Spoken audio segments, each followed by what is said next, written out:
Penggunaan dana desa yang selama ini diberikan pemerintah pusat untuk pembangunan di setiap desa diperlukan pengawasan, pembimbingan agar terhindar dari penyalahgunaan dana desa seperti markup, korupsi maupun hal lainnya yang menyalahi aturan yang dilakukan pemerintahan desa, yakni kepala desa.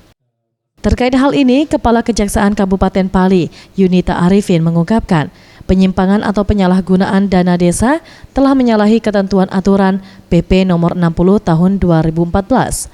Oleh sebab itu, pihaknya akan membuka pos pelayanan dana desa di setiap titik, dan pos pelayanan bertujuan untuk pusat pengaduan atau laporan penyalahgunaan dana desa. Juga kepala desa dapat diberikan pembinaan, pengawasan, serta pendampingan hukum. Pos tersebut berguna untuk proses pendidikan hukum.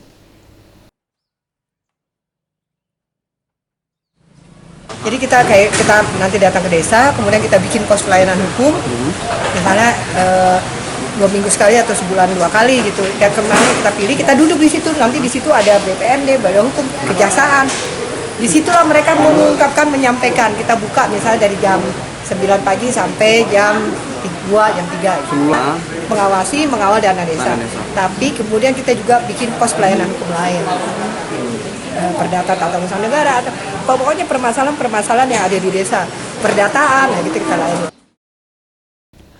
Sementara itu, Asisten 1 Pemkab Pali, Rizal Pahlevi, menjelaskan selama ini pihaknya kerap mendengar dan menerima laporan adanya penyalahgunaan dana desa. Sehingga jika ada laporan masyarakat, melalui inspektorat langsung melakukan pemeriksaan.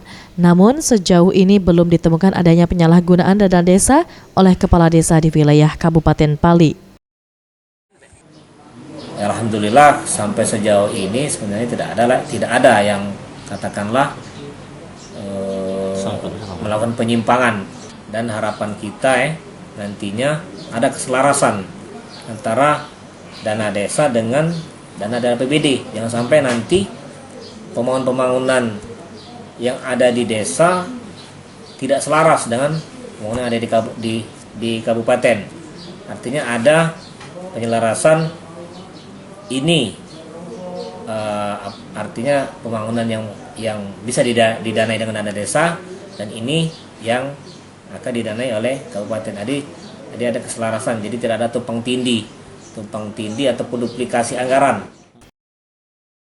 Ia berharap seluruh kepala desa dapat menggunakan dana desa sebaik mungkin sesuai aturan dan keperluan. Boris Simbolon, Sriwijaya TV.